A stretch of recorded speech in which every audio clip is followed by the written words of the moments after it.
Welcome to the JMJ Commercial Realty Podcast. Dive into market insights, winning strategies, and the stories shaping today's commercial real estate landscape.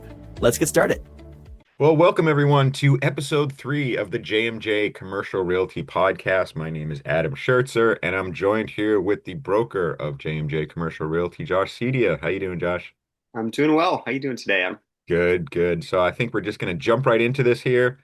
You know, if you've watched our first episode or two, you kind of know what we're about, what we do, and what do we have on tap today? What are we going to talk about?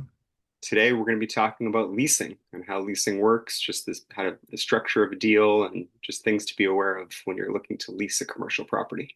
Great. And just to let everyone know, we are based in Massachusetts, so anything we talk about today is going to refer to leasing in Massachusetts.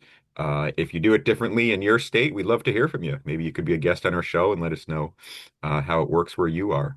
But for today, this just applies to leasing in Massachusetts. So what kind of approach do we use? You know, if someone comes to us and say, "Hey, I need some help leasing property," how do we get started with that? Yeah, well, we definitely like to take a consultative approach. Each situation is different, and we want to really understand our clients, understand what they're looking to try and do, and then from that, be able to identify properties and try and figure out, what works best for each client. So. Hmm.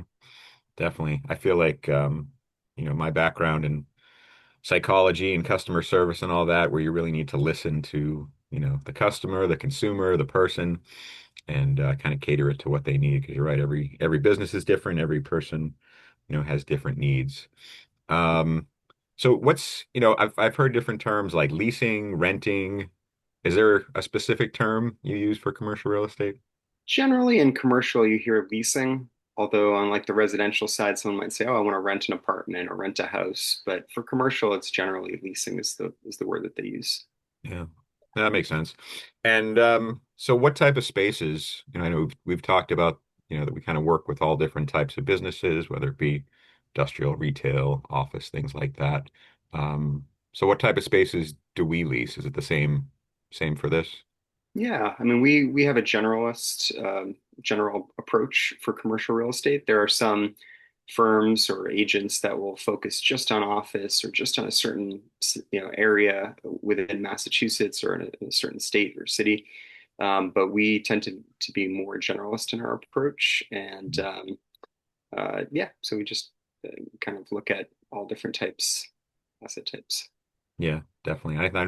I know for me that definitely keeps it interesting. You're not just dealing with one type all the time. And, one day you might be in an office building, the next day you might be in an industrial yard, and next day you might be, at a trampoline park. So you never know what's going to come up.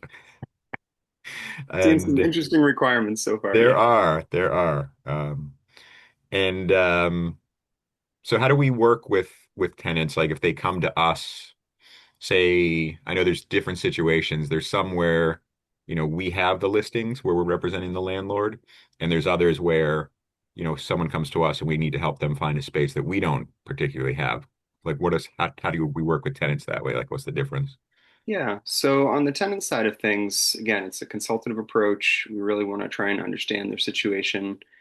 And it depends on what type of commercial that we're talking about. So if someone is looking for an office space, certain things like square footage, number of offices, do they want a kitchen area? Do they need special build out? Are there a certain number of parking spaces? So we really want to try and run through a number of different questions, whether it's an office user, retail user, warehouse. And, I think we talked a little bit about this on one of the last episodes, but, like a warehouse or industrial user might have ceiling height requirement, whereas an office user, I mean, it's important, but they don't really need to have super high ceilings. In fact, that might be, not so appealing, for an office user, just based on heating costs and different types of things. So Yeah. really customized.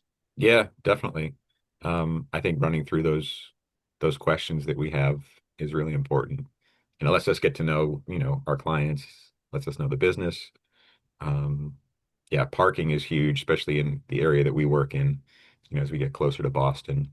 Um, some of them don't require parking, which is great, but the ones that do, make it a lot harder because as we know, parking is definitely a premium around here. Yes. Which I would imagine parking would be pretty big in many other places too. But yes. Yeah, most cities. Um, so say, we're working with someone, we find the space. What's the next step? Like, how does, what if they're like, yep, this is it. I want to lease this. How does that work? Yeah. And I guess I just wanted to say one other thing, just making a distinction about when we look at the size of a building or square footage, versus the lot itself. We talk about parking. Someone might I need an acre lot, but I need, 10,000 square foot building. So just trying Mm, to understand the differences on building size and lot size. yeah. But if, let's say there is a property that someone's interested in leasing, typically what happens is there's a letter of intent. So someone will say, okay, I'm interested in this space. I want to make an offer. And usually it's a page, 2 pages. It's really kind of high level business terms of, what kind of start date are they looking at? What type of price are they willing to pay? It's all negotiable for commercial, and we have to kind of look at, you know, some of the different things, whether it's parking or signage or um, environmental or other things that could come up. But making sure that they get addressed as best as possible in the letter of intent, and that leads to, at least in Massachusetts, it leads to drafting of the lease, a commercial lease from there.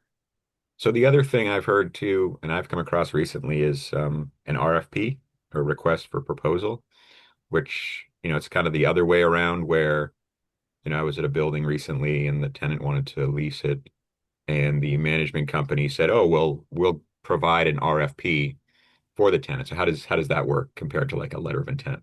Yeah, it's a great point. So sometimes when you have like a big office building, or maybe someone who owns a lot of property, they have their typical format. Maybe they're using, an agent or a property manager that likes to work with that format.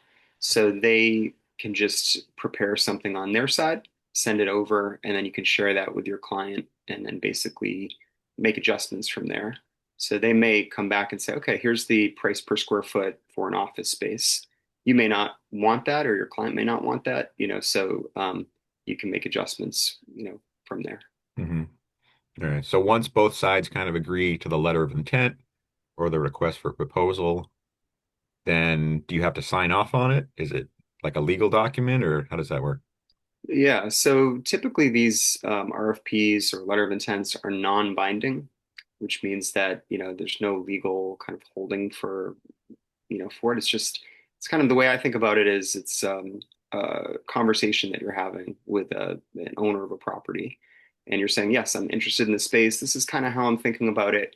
And you kind of go back and forth between the landlord and tenant about these different pieces. And I think it's better to have that in a letter of intent or an RFP first before you jump into a lease. Sometimes that I heard recently someone went right into a lease on a property. I wasn't involved with this, but the attorneys have billable hours and they're going back and forth and negotiating on finer points in a lease contract.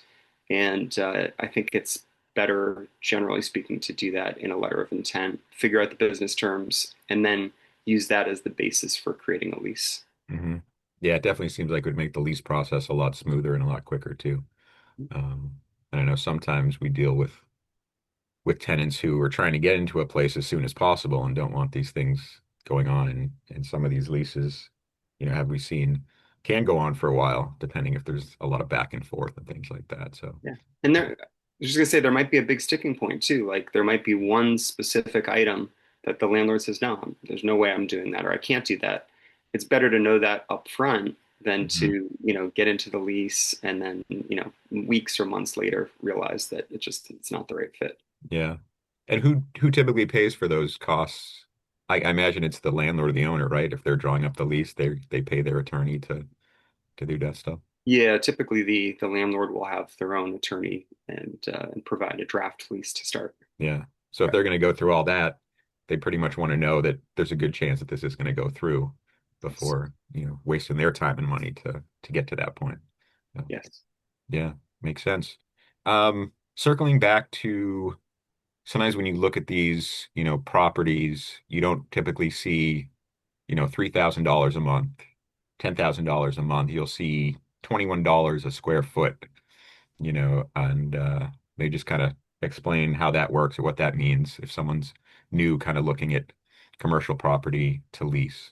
Yeah, and that tripped me up a little bit when I first got started. I don't know about you, but getting Mm-hmm. into just seeing like 20 or 25, like what does that mean? I was like, wow, this is cheap, only $20 a month. Right. Yeah. So you're looking at the building. Typically, it's the building area. So if you have a building that's, let's just say, 10,000 square feet, and you see $20, so $20 a square foot. So you basically look at 20 times 10,000 square feet, and the total of that gives you the annual amount of rent per year. So you'd have to divide that by 12 to get a monthly amount. Mm. And that's typically the base rent. Base rent being that that's just kind of like the minimum that you're paying every month. But then on top of that, the landlord may say, especially for like industrial properties, they may want you to pay triple net, which is your share of taxes, insurance, maintenance. You may have other things like, an insurance policy or internet or phone or Mm. utilities. So there could be a lot of other expenses, but the base rent is that price per square foot. Mm. And typically in a lease, it starts at a certain amount and then it can climb from there. So you may have 50 cents more a month, not a month, but 50 cents, per year, or 2 or 3% increase, or Mm. some sort of an increase. But it doesn't always have to be that. It's whatever landlord and tenant agree to. Yeah. And I've definitely seen somewhere, yeah, the landlord does want like a 3% increase per year, maybe to keep up with inflation. And I've seen others for a 5-year lease where they kept it flat the whole time, and so yeah, I think it really depends on, what the two parties agree to. Um, but yeah, it's interesting, and especially with the the triple net leases seem to, I guess, do they favor the landlord, or just give them more protection? How do you Yeah, view I that? think in general, if the landlord can have a tenant pay triple net expenses, that's great for them from an investment side of things, and just also to protect them in terms of they may not know how much um, a certain tenant is using. If we're talking about utilities or we're talking about Hmm. um, some of the other types of expenses that could come up, it's a way to just kind of limit things. But a lot of times it's like sometimes you'll see a gross lease where everything is just wrapped up and included, not Hmm. for industrial, but sometimes it can be for industrial, but a lot of times, like if it's an office, a small office suite, they might just say it's $500 a month or $1,000 a month and everything's included. But then on the other side, you could have someone that's like all of the expenses are your responsibility. And then sometimes you have it where it's a mix. You might say, okay, a landlord will pick up this, but the tenant will pick up that. So I think part of it is trying to understand how large of a property are we talking? How much, expenses are we talking about? Because sometimes if it's too much expenses, a tenant won't feel comfortable moving forward. Yeah. And I got one recently. It's an office space where the landlord has the tenants pay for any overage of the budget, like a pro rata rate depending on the square footage they have, Mhm. which, so technically it is a, sort of a modified gross lease where there's no triple net charges, but, based on the budget for the building, for example, I guess if they went over and, maybe it was a snowy year or something like that, and they had to pay more in snow removal costs than they budgeted, or the taxes go up, they pass some of those costs on to the tenants. Yeah, and you see that also in condos. So there could be some, a lot of people think of condos as like a residential type of thing, but you could also have Mm-hmm. commercial condos, Mm-hmm. and it might be a proportionate share. You might have 5,000 square feet of a retail condo or an industrial condo, and it represents 2.6% of the whole condo association. So if there is a special assessment, if there are extra charges you have to pay, if there's condo fees, or when there are condo fees, you're responsible for just that 2.6 or whatever the number percentage Yeah. you're Yeah. responsible for. Yeah, no, it makes sense. And I think it's a good way for the property owner or landlord to try to, manage their costs as well. Uh, and usually it's probably not too much on the tenant unless it is some type of big special assessment where it's, maybe they need the roof done or, the things like that. So I think looking at the leases to make sure you know what you're getting into, you know. I think that's really important. Um, and I think with some of these leases too, I think we always advise, our tenants or whoever's coming in there to have an attorney look at them. We're not attorneys. We review them and we can, point out things here and there, but, we can't give legal advice. Um, and some of these have the legalese or the way that they word things, sometimes I'm not sure what it means. So it's, even with small office leases, I think it's always advisable to, you know, have your attorney take a look at what's in there. Definitely. And if there's an issue that comes up, then you look to the lease and say, well, what happens in this situation? So sometimes you have a lease that might be 5 or 6 pages. Sometimes it's 70 or 80 pages, Mm. depending on the situation. So it is very important to have um, someone looking over the lease from a legal side of things, because we mentioned about letter of intents and RFPs being non-binding, but when you go to a lease, that's binding. Hmm. Um, it's just very important from that perspective that you feel comfortable, before you're signing something that's a legal document. Yeah, definitely. And in comparison to, if I went to go rent an apartment, it's probably just going to be for a year. What, what type of terms or length do you usually see with commercial real estate properties? Yeah, at a minimum, we see 1 year. If someone wants an office space, and sometimes it's a little less than that, but at a minimum, really should be a year. Mm. But then you could have, situations where someone's doing really custom build out. Let's say it's a dental practice, and they're, putting in all sorts of equipment and specialized situations. So someone might want a space for 10 years or 15 years.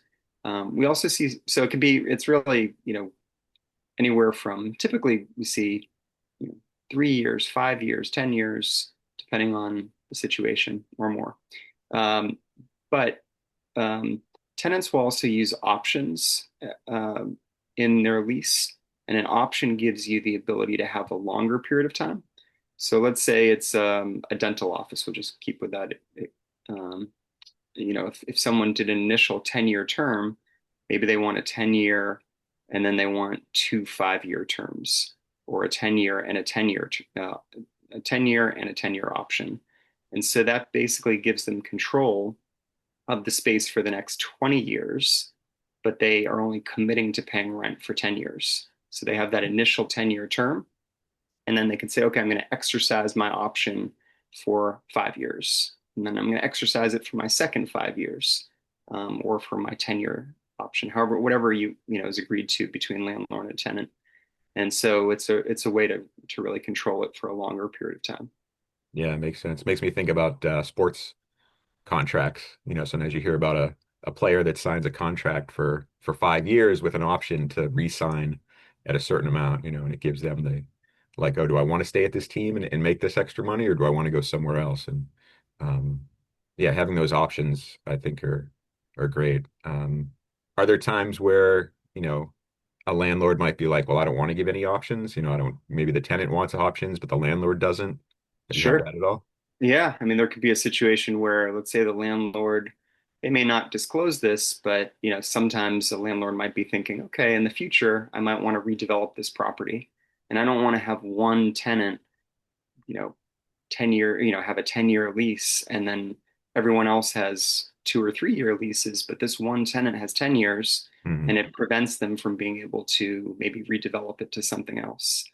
And there could be other reasons. Maybe they have an idea of using it for their own business use at some point, and they want to use the space, and so they don't want to have it someone tie up the space for a long period of time. Um, Different reasons could come up, but sometimes, especially in Massachusetts, we see a lot of redevelopment projects, so that comes to Hmm. mind. Yeah, definitely. And one thing I found out about recently about terms for leases was Guinness, the brewery in Ireland. They signed a 9,000 year lease A 9,000-year with lease. with Wow, I mean, I would imagine it was with the city of Dublin or with Ireland to lock up that property for 9,000 years, it's incredible. um, which is it's just unheard of. I don't think we're ever going to come across something like that. Um, to but if you can do it, if you're a business and you can, get the same price now that you'd pay, even 30 years from now, and keep that price the same, with inflation, everything in that. Um, but I think it's so hard to tell, you know, how your business is going to go, So I think as far as the terms, like you're saying, we see typically, 1, 3, 5, 10, maybe 15. Going back to your dentist one, I think we see restaurants sometimes will look for a longer one as well, because they're putting in a lot of work and depending on the space too. So yeah, I think it really depends on the business, the amount of work that someone's putting in to the space. I want to make sure that they can stay there as long as they want to. Hmm. Absolutely. Yeah. So so when this is all done, how do we get paid as a commercial real estate agent on a lease? Yeah. So it's whatever's agreed to between landlord and tenant. But typically when we work with a tenant, we have an exclusive arrangement with that tenant, and we set some sort of a percentage or fee amount with the tenant. And then oftentimes, we'll look to a landlord to pay our commission. Um, and if the landlord does not pay the commission, then we'll go back to the tenant and say, okay, well, we agreed to this amount, and work it out with the tenant that we're working with. So oftentimes, for commercial spaces, for commercial leasing, I'd say the vast majority of the time, the landlord pays a commission, and sometimes they'll have uh, a listing agent that the landlord will pay, and then if you bring a tenant to their property, they'll also pay a tenant commission. But it's not always that situation, and it's really what's agreed to between landlord and tenant. Mhm. And I know sometimes you'll see it might be a percentage. I've seen it recently more with maybe it's more with office space. They pay per square foot per year, Yeah, something there's like different that. formats. Yeah, at least historically, kind of looking at things. Mhm. Sometimes it's a certain amount per, a dollar amount per square feet, and then per year. So that's kind of one approach. Mhm. Sometimes it's just a commission based on the initial term, or another commission based on a renewal rate. Um, different approaches based on type, um, and sometimes it's might see something where it's like it starts off at a higher percentage, and then year two it might be a little bit lower, year three it might be a little bit lower. So different ways Mhm. to approach it. Yeah. And I think like you said before, it's all whatever both parties agree to. Yeah. Um, so it's definitely all, kind of negotiable from the get-go. Um, So with that in mind, I think we have to wrap up soon, but I did want to cover some other parts of the, lease. Um, People might want to be interested in, I know a lot of times when I'm working with tenants, they're like, well, what do I need to get started as far as like how much money do I need to put down? Do I just pay the first month's rent? Is it like, renting an apartment? Do I need first, last security?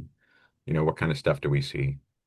Yeah, oftentimes a landlord will want to see first, last, and security deposit. At least in Massachusetts, here we see first, last, and security, and sometimes security is 1 month's rent. With commercial, again, it's whatever is agreed to between both parties. But um, a lot of times a landlord will want to look at a credit report, whether it's like for the business, the health of the business. They might want to see profit and loss or income, balance sheet, trying to get a feel for what's happening with that business. If it's a startup, they might feel a little uncomfortable, and they might want more um, in terms of a security deposit. Sometimes I've seen 2 months, 3 months, 6 months.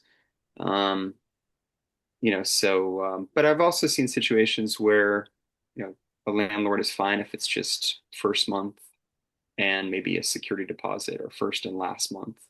So what kind of what have you seen with your deals? Yeah, I've seen, first, last, and security. Sometimes first and 2 months security, but still works out to 3 months. I think some of the smaller stuff I've been dealing with recently, they've been okay with, first and security. Um, and I think, yeah, like you said, it really depends on the strength of the tenant Hmm. or the lack of strength of the tenant, and that goes back to, when we're going through presenting offers to landlords with the tenants, a lot of times they'll ask for a credit check, to check on the individual, and they might even ask for a personal guarantee on some of these as well. So, if your business is under your LLC, if for some reason your business goes under, the landlord can still go after the individual to, pay whatever's due on the lease. Mhm. Or sometimes they might need a co-signer. I know we're working on one where Right. recently where they might say, Yeah. we just need a little bit of a stronger person that's on the lease as well too. So Right. Yeah. So I think, all those kind of steps beforehand that kind of, make the landlord more comfortable with the tenant. And ideally all those things match up and they get in and they start paying rent there. yeah. Um, I know another thing that's come up, especially with sometimes new people going into lease commercial space that they don't know about is that they need commercial insurance. Hmm. Um, and that's something I imagine most or all commercial spaces or landlords require. Yeah, typically what we see is the landlord will have a master insurance policy for their building, and then the tenant will have an insurance policy for inside their space if something were to Hmm. happen.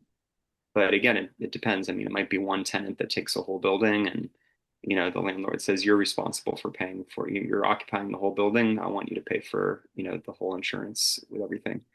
Hmm. Um, so it depends, but yes, that is an extra expense. Business owners need to think about. Yeah, definitely. That's great. Anything else you can think of before we wrap up here on leasing? Yeah, I mean, it's just it can get a little complicated with some of these situations. So just it's good to have, like I said, representation, whether it's from an agent, whether it's an attorney, Hmm. someone that's experienced doing these types of things. Because if you're working with an experienced landlord, um, you know, they may have some clauses or different things that you may not be aware of, and it's good to really understand what you're signing, and then also how you're structuring a deal. So just some things to keep in mind. Awesome. Sounds good. Well, thank you everyone for joining us here on episode 3, the process of leasing commercial space. As always, we'd love you to subscribe, ask us questions, comments. You can reach us at podcast@jmj-cre.com, or leave a message on whatever platform you're listening to, and we'll be happy to get back to you. But stay tuned for episode 4, which will be coming out next week. We're going to talk about the process of buying commercial property. So from leasing to buying, kind of talk about the differences there and what goes into a purchase. So look forward to that. Awesome. All right. Thanks very much. All right, see y'all. Bye. The views, thoughts, and opinions expressed on the JMJ Commercial Realty podcast are those of the host and guests and do not necessarily reflect the official policies or positions of JMJ Commercial Realty or its affiliates. The information provided in this podcast is for informational and educational purposes only and should not be considered financial, legal, or real estate advice. Listeners are encouraged to consult with qualified professionals regarding their specific real estate or business needs. JMJ Commercial Realty makes no representations or warranties as to the accuracy, completeness, or suitability of any information discussed. Reliance on any information provided in this podcast is done solely at your own risk. By listening, you agree that JMJ Commercial Realty and its representatives shall not be held liable for any losses or damages resulting from the use of information shared.